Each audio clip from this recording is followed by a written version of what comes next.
The discussion of Mr. Collins's offer was now nearly at an end, and Elizabeth had only to suffer from the uncomfortable feelings necessarily attending it, and occasionally from some peevish allusion of her mother. As for the gentleman himself, his feelings were chiefly expressed, not by embarrassment or dejection, or by trying to avoid her, but by stiffness of manner and resentful silence. He scarcely ever spoke to her, and the assiduous attentions which he had been so sensible of himself were transferred for the rest of the day to Miss Lucas, whose civility in listening to him was a seasonable relief to them all, and especially to her friend. The morrow produced no abatement of Mrs. Bennet's ill humor or ill health. Mr. Collins was also in the same state of angry pride. Elizabeth had hoped that his resentment might shorten his visit, but his plan did not appear in the least affected by it. He was always to have gone on Saturday, and to Saturday he still meant to stay. After breakfast, the girls walked to Meryton to inquire if Mr. Wickham were returned, and to lament over his absence from the Netherfield ball. He joined them on their entering the town, and attended them to their aunt's, where his regret and vexation, and the concern of everybody, were well talked over. To Elizabeth, however, he voluntarily acknowledged that the necessity of his absence had been self-imposed. "I found," said he, as the time drew near, "that I had better not meet Mr. Darcy, that to be in the same room, the same party with him for so many hours together might be more than I could bear, and that scenes might arise unpleasant to more than myself." She highly approved his forbearance, and they had leisure for a full discussion of it, and for all the commendations which they civilly bestowed on each other, as Wickham and another officer walked back with them to Longbourn, and during the walk he particularly attended to her. His accompanying them was a double advantage. She felt all the compliment it offered to herself, and it was most acceptable as an occasion of introducing him to her father and mother. Soon after their return, a letter was delivered to Miss Bennet. It came from Netherfield, and was opened immediately. The envelope contained a sheet of elegant, little, hot-pressed paper, well covered with a lady's fair, flowing hand, and Elizabeth saw her sister's countenance change as she read it, and saw her dwelling intently on some particular passages. Jane recollected herself soon, and putting the letter away, tried to join, with her usual cheerfulness, in the general conversation. But Elizabeth felt an anxiety on the subject which drew off her attention even from Wickham, and no sooner had he and his companion taken leave than a glance from Jane invited her to follow her upstairs. When they had gained their own room, Jane, taking out her letter, said, "This is from Caroline Bingley. What it contains has surprised me a good deal. The whole party have left Netherfield by this time, and are on their way to town, and without any intention of coming back again. You shall hear what she says." She then read the first sentence aloud, which comprised the information of their having just resolved to follow their brother to town directly, and of their meaning to dine that day in Grosvenor Street, where Mr. Hurst had a house. The next was in these words: "I do not pretend to regret anything I shall leave in Hertfordshire, except your society, my dearest friend. But we will hope, at some future period, to enjoy many returns of that delightful intercourse we have known, and in the meanwhile may lessen the pain of separation by a very frequent and most unreserved correspondence. I depend on you for that." To these high-flown expressions Elizabeth listened with all the insensibility of distrust, and though the suddenness of their removal surprised her, she saw nothing in it really to lament. It was not to be supposed that their absence from Netherfield would prevent Mr. Bingley's being there, and as to the loss of their society, she was persuaded that Jane must soon cease to regard it in the enjoyment of his. "It is unlucky," said she after a short pause, "that you should not be able to see your friends before they leave the country. But may we not hope that the period of future happiness to which Miss Bingley looks forward may arrive earlier than she is aware, and that the delightful intercourse you have known as friends will be renewed with yet greater satisfaction as sisters? Mr. Bingley will not be detained in London by them. Caroline decidedly says that none of the party will return into Hertfordshire this winter. I will read it to you. When my brother left us yesterday, he imagined that the business which took him to London might be concluded in 3 or 4 days. But as we are certain it cannot be so, and at the same time convinced that when Charles gets to town he will be in no hurry to leave it again, we have determined on following him thither, that he may not be obliged to spend his vacant hours in a comfortless hotel. Many of my acquaintance are already there for the winter. I wish I could hear that you, my dearest friend, had any intention of making one in the crowd, but of that I despair.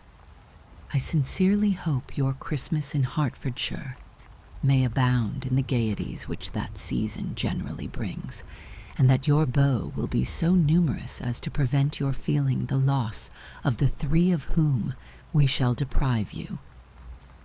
It is evident by this," added Jane, "that he comes back no more this winter." "It is only evident that Miss Bingley does not mean he should." "Why will you think so? It must be his own doing. He is his own master. But you do not know all.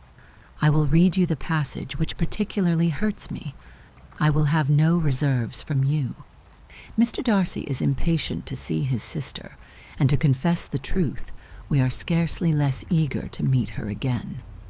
I really do not think Georgiana Darcy has her equal for beauty, elegance, and accomplishments, and the affection she inspires in Louisa and myself is heightened into something still more interesting from the hope we dare to entertain of her being hereafter our sister. I do not know whether I ever before mentioned to you my feelings on this subject, but I will not leave the country without confiding them, and I trust you will not esteem them unreasonable. My brother admires her greatly already. He will have frequent opportunity now of seeing her on the most intimate footing. Her relations all wish the connection as much as his own, and a sister's partiality is not misleading me, I think, when I call Charles most capable of engaging any woman's heart. With all these circumstances to favor an attachment, and nothing to prevent it, am I wrong, my dearest Jane, in indulging the hope of an event which will secure the happiness of so many? What think you of this sentence, my dear Lizzie? Said Jane as she finished it. Is it not clear enough? Does it not expressly declare that Caroline neither expects nor wishes me to be her sister, that she is perfectly convinced of her brother's indifference, and that if she suspects the nature of my feelings for him, she means, most kindly, to put me on my guard? Can there be any other opinion on the subject? Yes, there can, for mine is totally different. Will you hear it? Most willingly. You shall have it in a few words. Miss Bingley sees that her brother is in love with you and wants him to marry Miss Darcy. She follows him to town in the hope of keeping him there, and tries to persuade you that he does not care about you. Jane shook her head. Indeed, Jane, you ought to believe me. No one who has ever seen you together can doubt his affection. Miss Bingley, I am sure, cannot. She is not such a simpleton. Could she have seen half as much love in Mr. Darcy for herself, she would have ordered her wedding clothes. But the case is this. We are not rich enough or grand enough for them, and she is the more anxious to get Miss Darcy for her brother, from the notion that when there has been one intermarriage, she may have less trouble in achieving a second, in which there is certainly some ingenuity, and I dare say it would succeed if Miss de Bourgh were out of the way. But, my dearest Jane, You cannot seriously imagine that because Miss Bingley tells you her brother greatly admires Miss Darcy, he is in the smallest degree less sensible of your merit than when he took leave of you on Tuesday, or that it will be in her power to persuade him that, instead of being in love with you, he is very much in love with her friend. If we thought alike of Miss Bingley, replied Jane, your representation of all this might make me quite easy, but I know the foundation is unjust. Caroline is incapable of willfully deceiving anyone, and all that I can hope in this case is that she is deceived herself. That is right. You could not have started a more happy idea, since you will not take comfort in mine. Believe her to be deceived by all means. You have now done your duty by her and must fret no longer. But, my dear sister, can I be happy, even supposing the best, in accepting a man whose sisters and friends are all wishing him to marry elsewhere? You must decide for yourself, said Elizabeth, and if, upon mature deliberation, you find that the misery of disobliging his two sisters is more than equivalent to the happiness of being his wife, I advise you by all means to refuse him. How can you talk so? Said Jane, faintly smiling. You must know that though I should be exceedingly grieved at their disapprobation, I could not hesitate. I did not think you would, and that being the case, I cannot consider your situation with much compassion.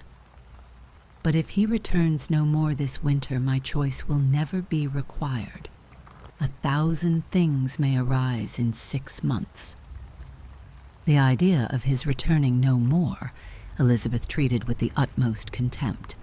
It appeared to her merely the suggestion of Caroline's interested wishes, and she could not for a moment suppose that those wishes, however openly or artfully spoken, could influence a young man so totally independent of everyone. She represented to her sister, as forcibly as possible, what she felt on the subject, and had soon the pleasure of seeing its happy effect. Jane's temper was not desponding, and she was gradually led to hope, though the diffidence of affection sometimes overcame the hope, that Bingley would return to Netherfield and answer every wish of her heart.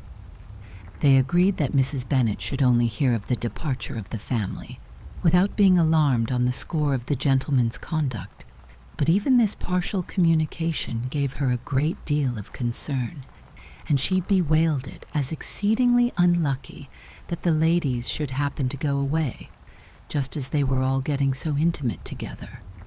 After lamenting it, however, at some length, she had the consolation of thinking that Mr. Bingley would be soon down again, and soon dining at Longbourn, and the conclusion of all was the comfortable declaration that, though he had been invited only to a family dinner, she would take care to have 2 full courses.